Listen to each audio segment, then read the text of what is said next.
Pembelajaran berdiferensiasi adalah usaha untuk menyesuaikan pembelajaran di kelas untuk memenuhi kebutuhan belajar murid.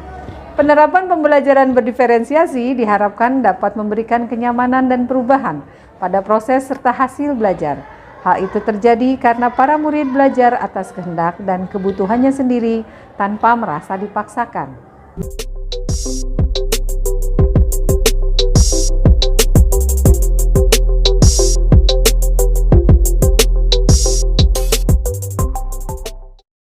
Assalamualaikum warahmatullahi wabarakatuh. Izin memperkenalkan diri, nama saya Iis Nuraini, Kepala SMP Negeri 12 Kota Cirebon. Bapak Ibu Guru dan Kepala Sekolah yang hebat dimanapun berada, dalam kesempatan ini izinkan saya menyampaikan praktik baik yang telah dilakukan di SMP Negeri 12 Kota Cirebon dalam penerapan pembelajaran berdiferensiasi kepada para guru kelas 7 tahun pelajaran 2022-2023. Seperti kita ketahui bersama, kepala sekolah memiliki tugas sebagai pemimpin pembelajaran dan pemimpin satuan pendidikan. Sebagai pemimpin pembelajaran, salah satu tugas dan fungsi kepala sekolah adalah melaksanakan supervisi akademik.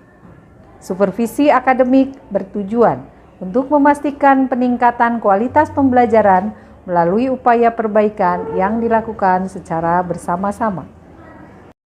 Pada tahun pelajaran 2022-2023, saya melaksanakan kegiatan supervisi akademik kepada para guru kelas 7 yang telah menerapkan kurikulum merdeka.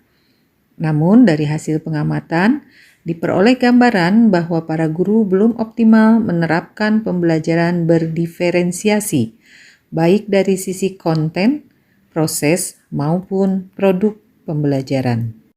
Sebagai upaya mengoptimalkan penerapan pembelajaran berdiferensiasi ini, maka saya merasa perlu menerapkan sebuah strategi yang mudah dipahami dan dilaksanakan oleh guru. Oleh karena itu, saya mencoba mengadaptasi model mikir sebagai upaya tindak lanjut supervisi akademik dalam penerapan pembelajaran berdiferensiasi. Model mikir adalah akronim dari mengalami, interaksi, komunikasi, dan refleksi.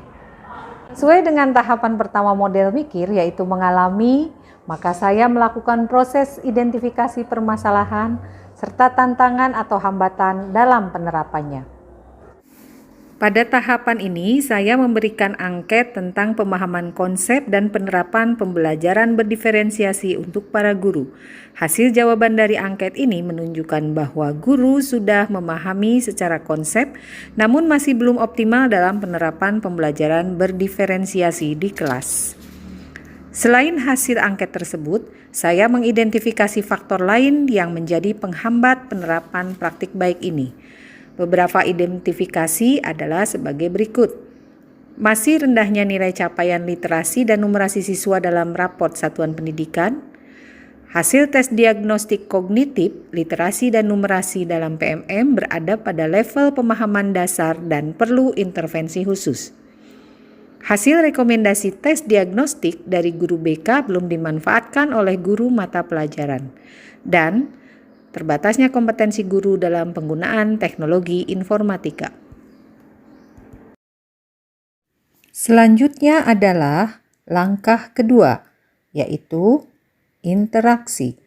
Langkah ini dibagi dalam beberapa sesi, yaitu sesi pemaparan, tanya jawab, dan diskusi. Sesi pertama interaksi adalah penguatan kembali konsep pembelajaran berdiferensiasi. Kemudian dilanjutkan sesi yang kedua, yaitu tanya jawab hasil tes diagnostik non-kognitif siswa sebagai rekomendasi yang akan menjadi pertimbangan dalam merencanakan dan melaksanakan pembelajaran. Langkah ketiga adalah komunikasi. Pada langkah ini, guru-guru melakukan diskusi per kelompok untuk memperbaiki RPP atau modul ajar, merancang perbaikan pembelajaran, dan menentukan guru model untuk lesson study di kelompoknya. Pada tahap ini, saya juga menggabungkan model mikir dengan model Tirta sebagai cara pembimbingan atau coaching terhadap para guru dalam pembelajaran berdiferensiasi. Berikut ini adalah salah satu cuplikan video pembelajaran mata pelajaran IPA yang disampaikan oleh Ibu Desri Sriwahyuni SPD di kelas 7F SMP Negeri 12 Kota Cirebon.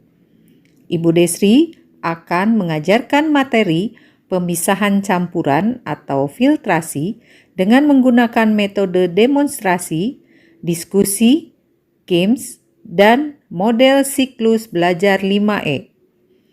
Media yang akan digunakan adalah media langsung berupa alat praktikum IPA, media visual, LCD proyektor, dan smartphone.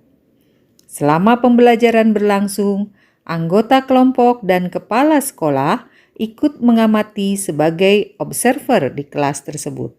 Setelah melaksanakan praktik baik ini, respon yang diperoleh para guru dan siswa ternyata cukup positif dan signifikan. Para guru merasa tertantang untuk terus menambah wawasan tentang pembelajaran berdiferensiasi dengan mencari berbagai sumber belajar maupun berdiskusi dengan komunitas belajar dan rekan sejawat. Hikmah dari keseluruhan proses ini adalah terbentuknya komitmen semua warga untuk menciptakan suasana pembelajaran yang nyaman, berpihak kepada murid, dan tercapainya pemenuhan kesejahteraan murid atau student well-being. Saya sudah memahami apa itu pembelajaran diferensiasi. Hanya saja penerapan di kelas belum optimal. Setelah disupervisi oleh Ibu Kepala Sekolah, saya mengalami perbaikan dalam mengajar di kelas dan pembelajaran diferensiasi pun bisa diterapkan secara optimal. Lebih banyak prakteknya enaknya.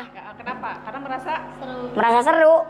Pelaksanaan praktik baik dalam supervisi akademik yang dilakukan penulis sebagai kepala sekolah secara tidak langsung juga berdampak pada peningkatan kepercayaan murid dan orang tua bahwa sekolah telah berkomitmen untuk terus-menerus berupaya meningkatkan kualitas pembelajaran. Kota Cirebon wonten terasi, rasane eca, mantep ning ati. Mari para guru kita belajar pembelajaran berdiferensiasi agar murid bahagia, senang di hati. Demikian praktik baik yang bisa saya sampaikan, mudah-mudahan bermanfaat. Wassalamualaikum warahmatullahi wabarakatuh.